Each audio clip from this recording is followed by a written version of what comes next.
തിരുവനന്തപുരം നെയ്യാറ്റിൻകര മഹേശ്വരം ശിവപാർവതി ക്ഷേത്രത്തിൽ ശിവരാത്രി മഹോത്സവത്തോടനുബന്ധിച്ച് കാൽനാട്ടൽ കർമ്മം നടന്നു. ക്ഷേത്രം മേൽശാന്തി കുമാർ മഹേശ്വരം ചടങ്ങുകൾക്ക് നേതൃത്വം നൽകി.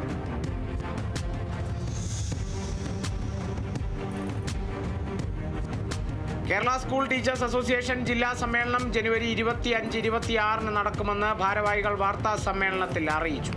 സമ്മേളനം ഡോക്ടർ വി ശിവദാസൻ MP ഉദ്ഘാടനം ചെയ്തു.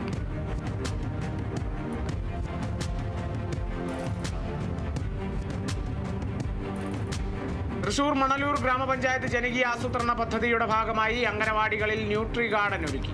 ഗ്രാമപഞ്ചായത്ത് പ്രസിഡന്റ് സൈമൺ തെക്കത്ത് ഉദ്ഘാടനം ചെയ്തു.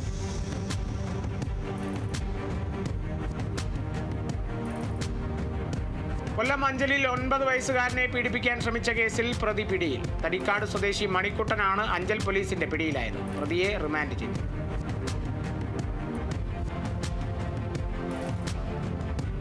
മലപ്പുറം വളാഞ്ചേരി തൊഴുവാനൂർ AMLP സ്കൂളിൽ MT അനുസ്മരണം നടത്തി. എഴുത്തുകാരൻ മുന്നവർ വളാഞ്ചേരി ഉദ്ഘാടനം ചെയ്തു.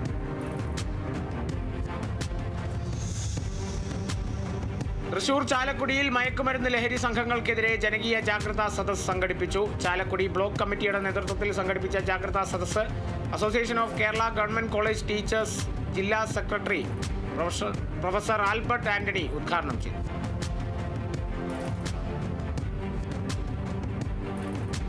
പ്രമേഹം ബാധിച്ച് കാൽ മുറിച്ചു മാറ്റിയ ആലപ്പുഴ കൂറത്തിക്കാട് സ്വദേശി പ്രസാദിന് ഇരുചക്രവാഹനം കൈമാറി. ബീറ്റ്സ് ഓഫ് ബെറിൻ സ്പോൺസർ ചെയ്ത വാഹനം മാവേലിക്കര MLA MS അരുൺകുമാർ കൈമാറി.